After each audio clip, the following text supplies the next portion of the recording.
साथै हेर्नुहोस् तपाईहरुले यो जलदला जाने बाटोको यो एकदमै 90 डिग्री त भन्दैन तर 75 डिग्रीको स्लोपमा छ हेर्नुहोस्। यसरी माथि चढ्ने हो। यो चढ्न यति गाह्रो भएको छैन। अब यहाँनेर यो तपाईँ तलतिर गुर्कियो भने गुर्कियो त्यस्तो खालको छ यो बाटो। अब यो खालको बाटोमा हामी यात्रा गरिरहेछौँ। अझै हामीसँग 2 घण्टा लाग्छ भन्ने अनुमान छ यहाँका स्थानीयहरूले बताए अनुसार। यता पछाडि चाहिँ बालकेन सर हुनुहुन्छ। बहुत गाह्रो रमाइलो भइरहेछ।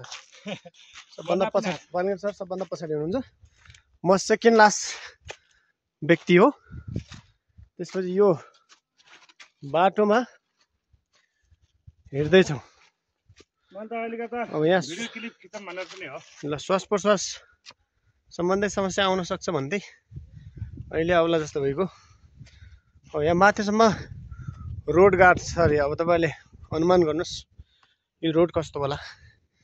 हामीले त यो रोडमा बाइक चलाउन नसकेर तलै करिब 500 मिटर तल हामीले बाइक थन्काएर छोडेका छौँ त्यही।